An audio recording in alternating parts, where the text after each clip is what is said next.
paling atas sendiri misalkan Dalang Wartoyo. Dalang Wartoyo. Halo Pak Dalang. Halo Pak Dalang. Yes. Nah, paling atas misalkan Dalang Wartoyo gitu.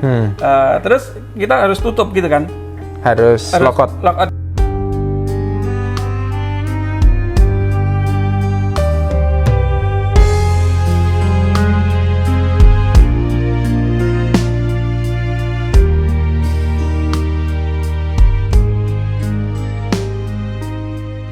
Itu ilmunya YouTube itu. Ya.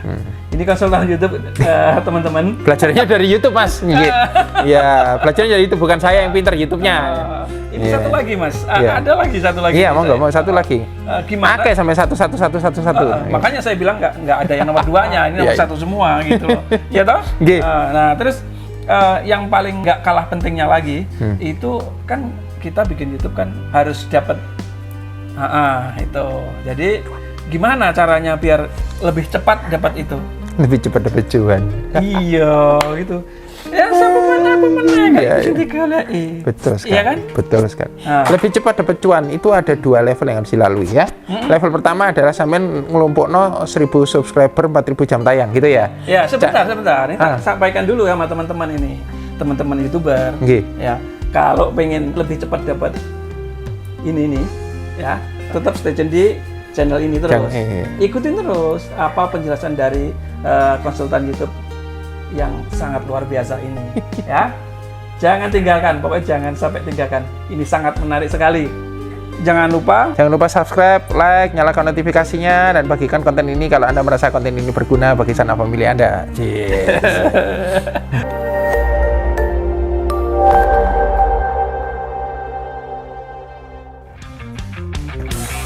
Iya, salam jumpa bersama Komentar Majon. Sebuah komentar ringan membahas sejarah, seni, budaya, religi, dan kuliner tanah air. Apa? Masalah budaya, seni, religi, terus apa lagi? Mau kuliner? Lah, nggak usah kemana-mana, lu langsung aja follow ya, lu langsung aja. Itu ada semuanya di Komentar Mas Jon. Udah, jadi di Komentar Mas Jon aja, lu pantengin dah. Pokoknya jangan lupa lu subscribe dan juga lu komen di situ ya. Sahabat Komentar Mas Jon, saat ini Mas Jon sedang bertemu seorang konsultan YouTube. Ya Mas ya, konsultan YouTube. Mas Jon akan bertanya-tanya tentang bagaimana agar channel kita itu harus dapat itu. Jadi gimana caranya biar lebih cepat dapat itu? Lebih cepat dapat cuan. Iya, gitu. Ya sama mana gitu digalai. Betul sekali. Iya kan? Betul sekali. Iya, sahabat Komentar Mas Jon. Yuk, kita ngobrol dengan Mas Joni. Iya, sama-sama John berarti. Gimana? Ngobrol apa nih? Ini apa nih? Kita bahas apa nih? Iya, gini Mas. Saya pengen sharing sama teman-teman di grup bagaimana agar YouTube kita itu bisa berkembang gitu ya? Bisa berkembang seperti itu. Iya. Nah, sekarang ada yang paling baru namanya YouTube Shorts. Video pendek. Ya. Tapi sebenarnya dia dibuat untuk compete sama TikTok. Sebenarnya. Sembari buat promo juga kan? Ya, short, reels itu mau di-compete sama TikTok.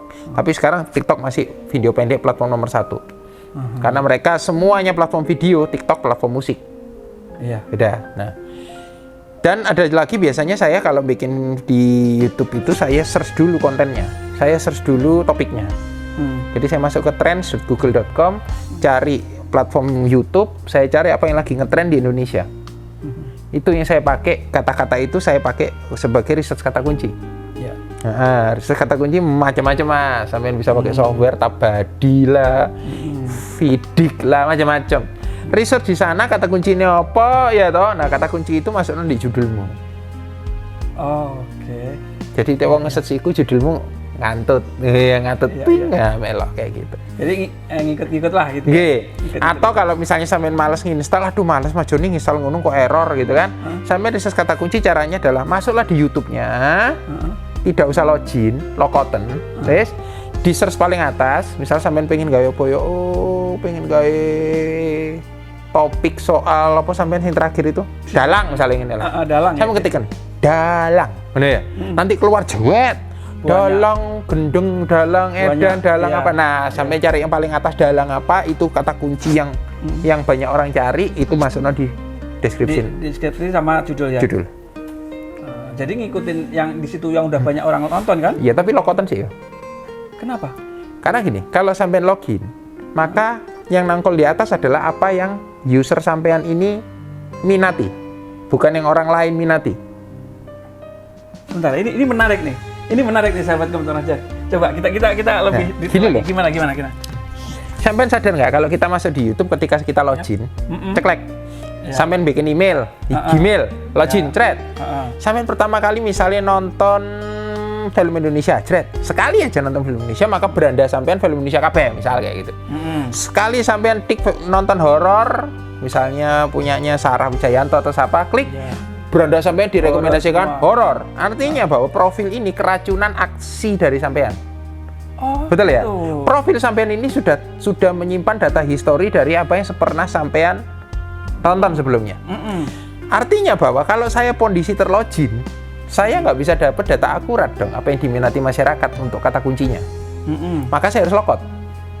Kita nonton itu kita keluar dulu. Kita keluar dulu. Setelah kita keluar dulu, jangan nonton apa-apa. Di atas itu sampai ketik misalnya dalang atau wayang. Maka yang dia ambil adalah data umum, bukan data milik Sarjono, bukan data milik komentar Mas John, bukan datanya Joni, bukan datanya si A, si B, si C. Karena kita logout. Yang diambil apa? Dia akan mengakses database dia, mencari data yang umum. Nah, berarti kan akurat. Seperti itu. Biasanya kalau di Chrome itu saya klik di Chrome, saya cari namanya incognito. Incognito, saya logout semua, bersih. Baru saya cari research kata kunci. Gitu. Kalau enggak keracunan, Bos. Karena kita direkam. Selama ini teman-teman di grup itu begini. Misalkan kita nonton buka YouTube ya, buka YouTube, di situ yang paling atas sendiri itu apa gitu. Misalkan contohnya tentang dalang gitu. Ya, di paling atas sendiri misalkan dalang Wartoyo. Dalang Wartoyo. Halo Pak Dalang. Halo Pak Dalang. Yes. Nah, paling atas misalkan Dalang Wartoyo gitu. Terus kita harus tutup gitu kan? Harus logout dari kita nonton itu kan? Ya. Nah, belum tentu hasilnya Dalang Wartoyo paling atas kalau sampai logout. Iya. Nah, setelah itu kita bikin judul dengan yang melibatkan kata-kata Wartoyo. Kata-kata Wartoyo misalnya kayak gitu. Iya. Seperti itu? Seperti itu. Tapi ingat logout dulu, biar nggak keracunan, ya kan? Kalau enggak, maka mesin pencarinya akan mencari judul yang sampean minati. Ingat tadi. Iya. Kalau sampean logout, maka dia kan nggak punya loh. Ini sopo sing login gitu kan? Sopo sing nyari? Maka dia akan cari di lebih umum. Nah, itu lebih datanya lebih representatif. Nah, gitu. Nah, itu satu ilmu lagi dari Mas Joni. Kepada Mas Jono. Sujono. Yes. Satu lagi Mas. Ini satu lagi. Monggo. Gak apa-apa kan? Gak apa-apa sampai besok syuting apa? Iya. Biar apa? Penonton lebih. Biar penonton tahu bahwa kita akan syuting sampai baterainya habis. Lebih puas sampai baterainya juga habis, itu udah kelipet. Iya, makanya aku seketok ikut.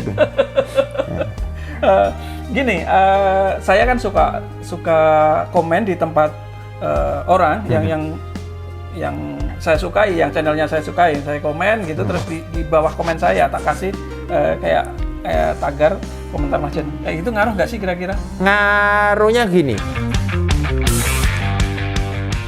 Mas John, sapaan akrabnya, akan berbagi cerita untuk sahabat semua dalam YouTube channel Komentar Mas John. Let's check it out, guys. Iya, gini. Pertama-tama saya mengucapkan kepada pemirsa salam berbahagia dan sejahtera lewat angin budaya Sendang Tito Kamandanu Sang Prabu Siraji Joyoboyo. Kisah terjadinya Sendang Tito Kamandanu adalah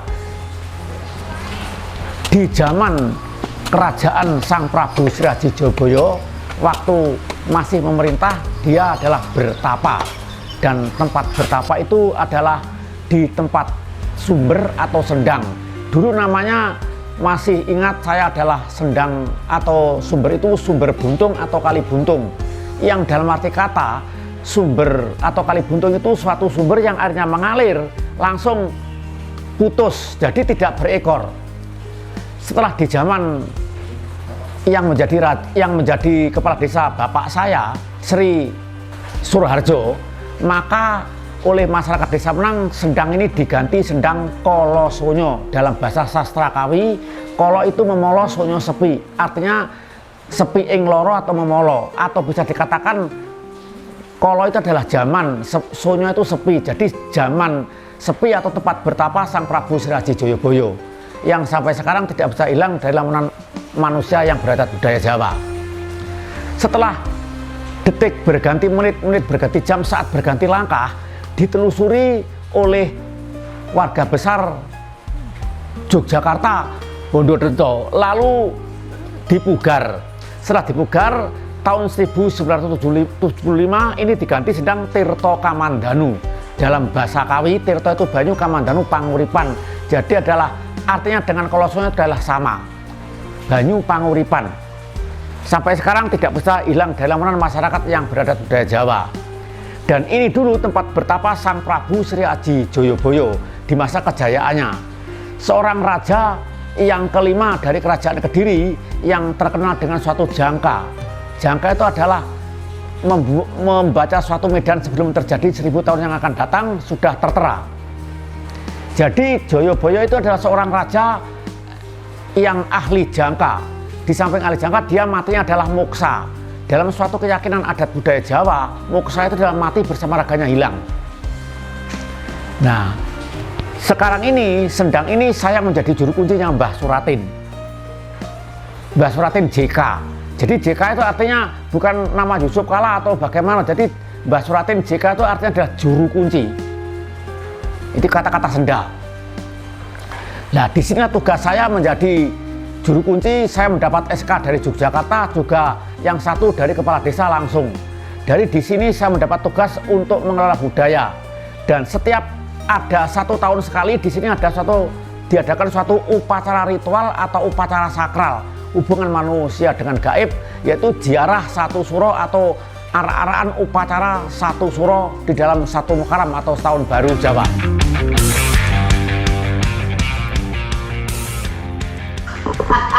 Udah, jadi di komentar Mas Jun aja, lu pantengin dah. Pokoknya jangan lupa lu subscribe dan juga lu komen di situ ya. Jangan lupa di subscribe, like, and comment di channel Komentar Mas Jon.